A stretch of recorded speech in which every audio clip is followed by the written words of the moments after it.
Hey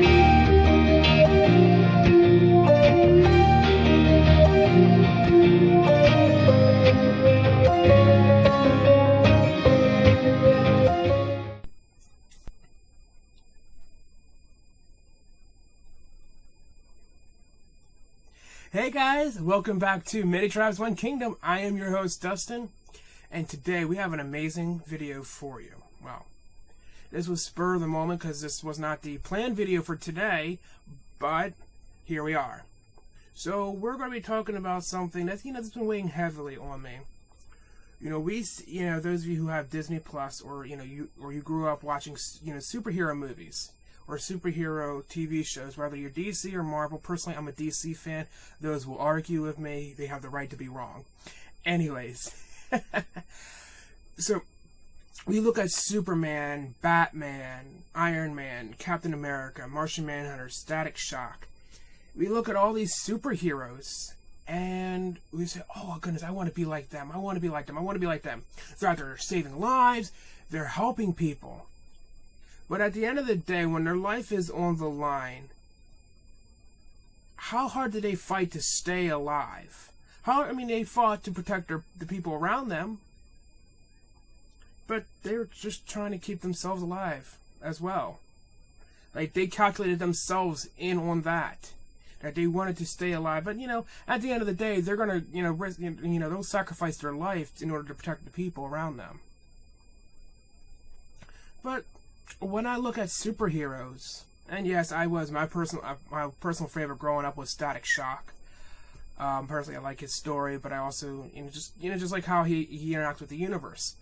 Anyways, besides that, my superhero now is Jesus. And someone say, "Oh, that's corny." Of course, he has to be. But we all have our favorite superheroes. But when you look at it, if Jesus existed, well, Jesus does exist. He does exist in reality.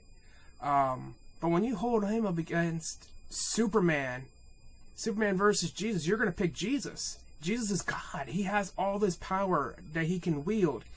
At the snap of a finger, he can, honestly, it's just like Thanos wielding the glove. With all the, I get, what is it called? The Infinity Stones. I'm sorry. I'm not, I don't watch, personally, I don't like Marvel. Anyways, the Infinity Stones. That's how Jesus was. He didn't need those Infinity Stones. He knew. And just with a snap of his finger, actually, just with his breath, he could cause a great change in the world. Well, you see, Jesus did it. He did more than Superman ever could have.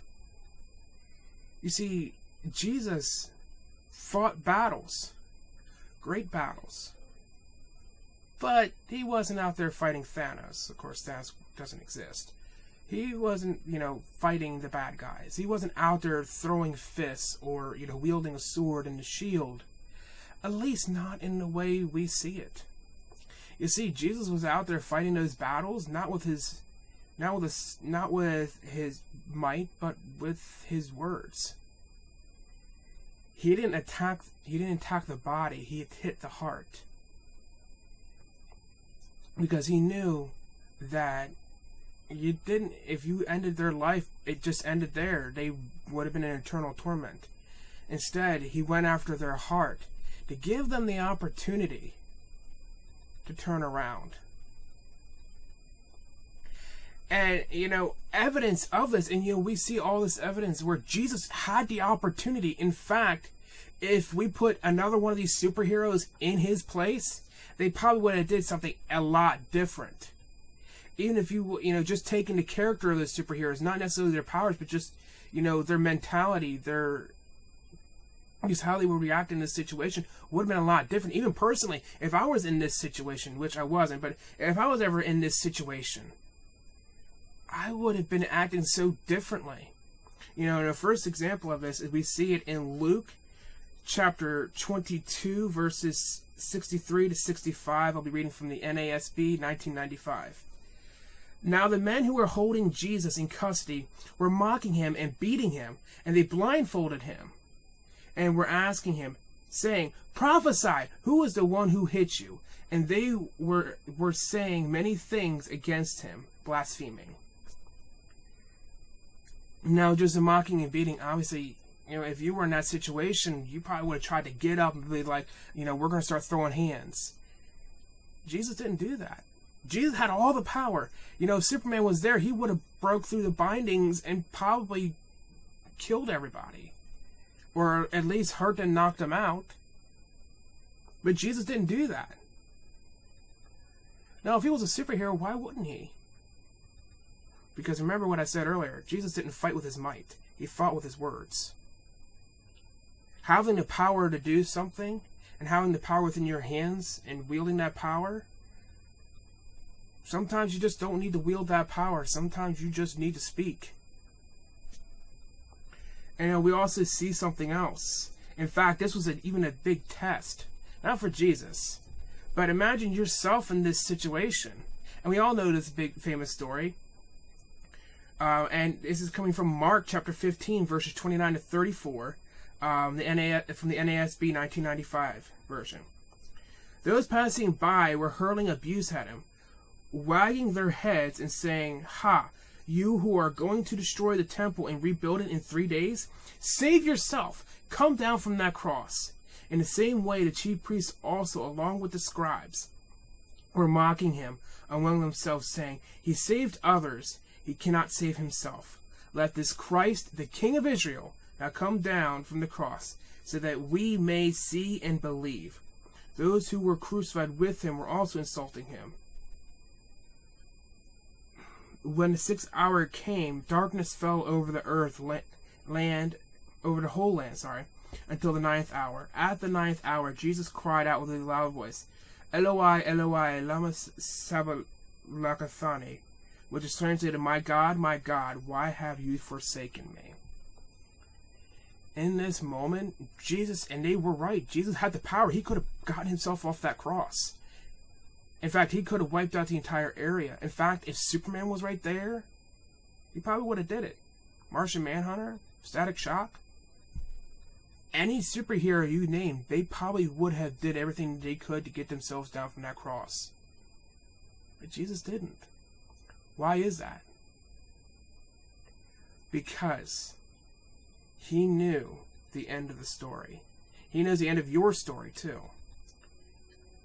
But never does he go after your strength. Only when you're being thick-headed and you think you can handle the situation, he's going to leave you up to your own devices. However, in this situation, Jesus again went after the heart, giving them the opportunity. Now, in another version, it would say that one of the people who was crucified on the cross with Jesus, was being respectful towards him. That this man didn't deserve it. Jesus didn't. But Jesus paid that price anyways. He accepted that sentence. Didn't mean he was guilty. Because if he was guilty, he wasn't really God. But he was sentenced as if he were. Sorry, it's a little confusing. I do apologize. Jesus was God. He was sentenced for blaspheming, saying that he is God. On that count, he is God, and he was guilty for being God. But, now don't hear what I'm not saying. Not guilt. He was guilty as in he was convicted of that charge, as in that is who he is. I'm not saying it in a negative light. I do apologize if that comes off like that. But we see Jesus being the real superhero. He didn't have a cape. He didn't have this, mighty stance. And he's sure he didn't wear underwear outside of his pants. But that's another story. Anyways, Jesus wasn't this fantastical thing. Even the Israelites had this grandeur idea that he was going to come down in shining armor and going to take out the Romans and free Israel finally. But when he came in riding on a donkey, healing the lowest of the low, not even rarely ever was he ever seen sitting with the teachers and the preachers of the law. You saw him sitting down with the sinners who he called his people. The sinners who he called his children, the lowest of the low. I'm not just, I'm talking about people who were harlots, people who were guilty tax collectors, who were scamming the people. those are the murderers. And Jesus said, you are my, Jesus didn't treat them any differently. But he was a superhero to them. Because he looked at the grand scheme of things, but he also looked at the individual. For me, I don't want a superhero who can just save me in that moment. I want a superhero who, I need a superhero who can save my eternity. And that's what Jesus did, and that's what the heart of the issue is. If you didn't take anything else from the rest of this video, Jesus, other than all those other superheroes who call themselves superheroes, those other superheroes saved you in the moment. Jesus saves you for your eternity. And he calls you his children. Those other superheroes serve the will of man. God, Jesus, didn't. Jesus stood against man, stood against what they thought God was. He stood against who the world called him, or was calling him to be. He stood against all that. And Jesus fulfilled everything he said, everything he set out to do. He was a superhero, not for the world, but for the individual. He was the superhero for his children and for his child. Jesus came to save everyone and you. When we look at the whole world, we think of the whole world as a whole. We see I know I'm rambling on, but we see all these superheroes out there. They go, they're doing all these fantastical things, saving everybody. But I guarantee you, if you went to go meet Superman, he couldn't even tell you your name or where you're from. Jesus can tell you exactly where your little hair follicle fell yesterday at 2:32 p.m. That's the kind of superhero I want to serve. Thank you guys for sticking with us. Who do you choose to serve? Or who do you choose to be? The superhero like Superman, Batman, Static Shock, Martian Manhunter, Iron Man, Captain America? Do you want to be like them? Or do you want to be like Jesus? I choose Jesus. The man who came to save my eternity and not my moment. Thank you guys. God bless you. But take it real quick. I want to know, who's your favorite superhero? And this is excluding Jesus for right now. We all know that Jesus is your favorite person or superhero. But outside of Jesus, Marvel or DC, who's your favorite? I already said mine. Mine is DC Static Shock. But I want to hear from you guys. Who's your favorite Marvel or DC character? God bless you guys.